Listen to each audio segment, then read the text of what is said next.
Hey, what's up guys? Fish Tank Mike here. Last episode on the mini tank series that we started, we set up this tank right here. Our chili rasboras and our two little curry tetras that managed to squeeze in here are loving it, and unfortunately we can't see a big difference in the plant growth just yet. This is only a few days after we set this tank up, but so far so good. But now guys, it's time to start on our second water box 6-gallon tank. So we're going to be using this guy to create a really cool cork bark forest. All tanks from Waterbox come with this little leveling mat, so it makes it perfect for setting on whatever your stand is going to be. So in this case, we have particle board that is polyurethane to resist the water a little bit, and it works out working perfectly. Once again, we need to thank Waterbox for being a channel sponsor. They help me out a ton with supplying me with tanks for my projects. And guys, if you're in the market for a new aquarium, a rimless aquarium, one that has super high quality, low iron glass, check out waterboxaquariums.com. There will be a link for it in the description. Let's get started, guys. So the first thing we have to do is take this thing off the shelf, because what we're about to do to this thing, we can't do with it in here. First step is to install our almost 3D background, okay? It's gonna be pretty close. This is a product called Cork Tile. It's a background, it's made by ZoomEd, and I think it's gonna look perfect in this. The only problem is that it doesn't fit our entire background. It's just a little short on one side. So what we're gonna do is raise it up a little bit and cut off a piece that we will then fill that gap.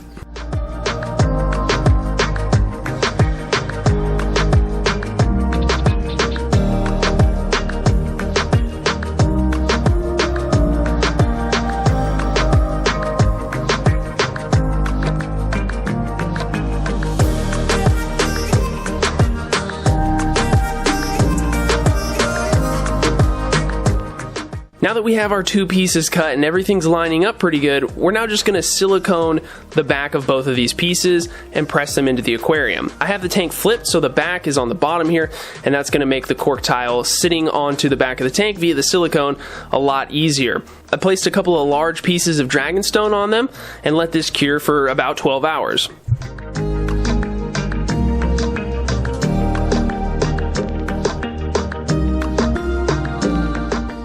Coming back out to the tank the next day, I then moved it back to where this thing is going to live, because I want to fill it up with some substrate and get a feel for how the hardscape is going to go. So just like the first tank, guys, we're using UN Contra soil. It's an active substrate, great for plants, and we're going to be using it on all the tanks down here, so get used to seeing this stuff. Now it's time to play around with our main hardscape item, guys, and this is, again, a cork bark product, okay?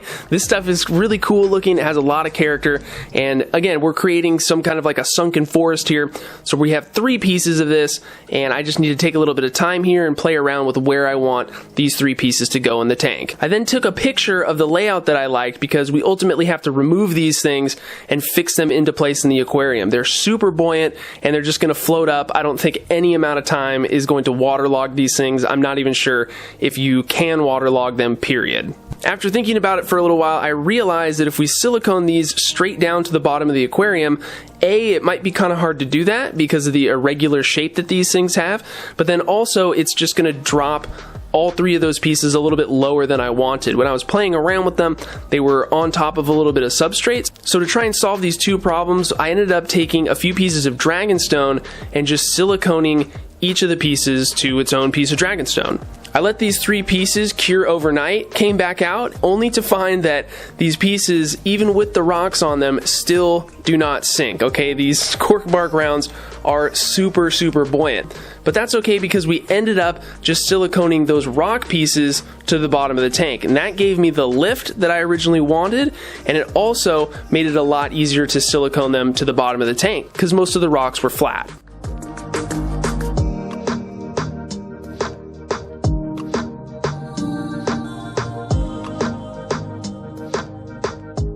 Alright, ladies and gentlemen, we have substrate in place. I think the tank is looking pretty good.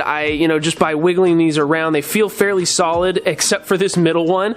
I don't know if I got quite enough silicone on it. We'll just have to wait and see when we fill it up. I'm crossing my fingers that it's going to be okay. Let's walk over to the Java Fern holding tank, guys. This is going to be our main plant for this aquascape. At least that's what I think in my mind right now. Unfortunately, the smallest ones we have are these guys, and they're a little bit bigger than what I would want. If we could get something that was, plants that are half this size, that would be best, but we got to do this tank with what we have. Maybe we'll change it up in the future, but let's grab these and hopefully find a couple more and see what we can figure out. So these individual Java ferns are great, but again, I mean, kind of big. I think maybe it'll end up working out. It's too bad we couldn't get smaller ones, but I think the best way to do this is just going to be to grab like 2 or 3 of them at a time to kind of create more volume, and then we'll have to figure out how to attach these where we want, because it would be cool to have these kind of in the wood poking out right at different places, almost like they're just leaves of a tree that has been filled up with water.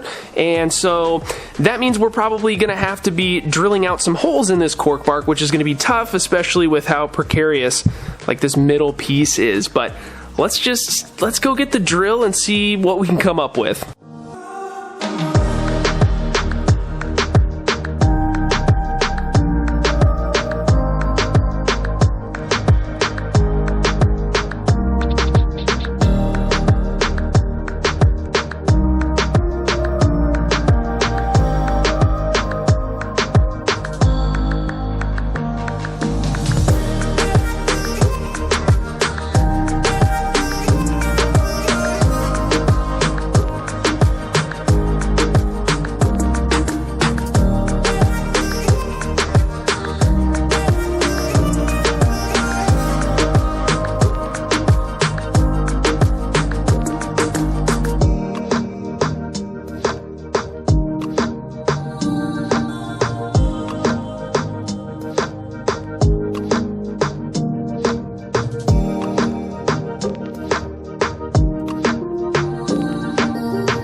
So there's the scape, guys. Super simple, okay? We only have one plant, being the Java fern. We managed to get him into some pretty nice holes in the side of this cork bark. It was easy to drill out. I was just really careful. And this is the aesthetic that I was going for. Just really simple, low tech. Not a lot of maintenance, hardly anything is probably going to have to be done to this tank. We obviously don't have to worry about plants growing and trimming them. The Java fern's just going to do its thing, grow at a relatively moderate pace, and who knows, maybe in a few months the Java fern will just get crazy big, but in my experience, without CO2 or any intervention in that regard, this stuff grows pretty slow. I was kind of at a loss for what to do on the substrate, guys. Regarding plants, I ended up just putting in a few pieces of this small dragon stone to kind of fill it out so it didn't look so awkward, but I don't know, all in all, I think without plants down here, it doesn't take away from what we're trying to do here. Let me know what you think of it down in the comments. We are going to add fish to this tank, guys, so we do want to add in a little bit of our Fritz nitrifying bacteria here. This is the turbo start as I spill it everywhere. Put in a little bit more, there we go. The last thing we need to do, since we aren't going to be doing CO2 or anything, we just need to add a filter. So here's an Azu, I think this is a 150. Unfortunately, I already took this thing over there and tried it out. It doesn't fit on the back of the tank with that background. But I think we're going to get lucky here with this Dymax HOB. Look at that. And that's on the lowest setting there with that little notch on the bottom. That fits over just perfectly, and even though this is probably going to be a little bit of overkill as far as the flow rate goes, I think it's going to be negated by the fact that that outflow is going to run down into the back of this, so it shouldn't be blowing stuff around in here, which is good. I forgot we actually do have an adjustment knob on here for flow, but with the HOB output already tipped into the water here, it further just kind of smooths out the flow, and we're doing just fine with this thing. You can find the filter, the cork bark rounds, the tile, the background, the substrate, the plants, all of this stuff, links in the description, guys. Check those out if you're interested. Tank is still alive the next day out here, guys, and it's looking like the water is pretty clear. There is a little bit of a tinge to it, probably from the cork bark. This is my first time using it, and so I wasn't sure how much it was going to affect the water, but it doesn't seem like it's really doing too much, so I'm happy about that. I've been going back and forth on what we should put in the new tank, guys, and I think we're going to end up putting in some of the younger guppies here. Not our big full-grown adults, but some of these ones that are halfway there. I think they're going to make a nice home in there. Something I love about guppies is how easy they are to catch. They just swim right up to the net and even into it. Let's try and grab, well, we don't want to get any of the big ones. Let's see if we can get a nice little scoop here. Fail. Just missed all of them. Oh, there it is. Okay, let's walk these guys over here.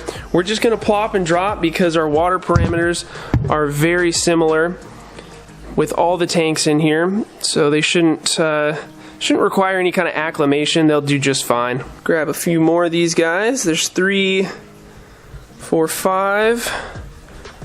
Get them over here as quickly as possible. Everybody get out of there. No, swim out of the net, guys. There we go. Instantly, these fish are just like, boom, they've been here the whole time, right? Like, guppies, they don't care what's going on. They just are always on the move looking for food.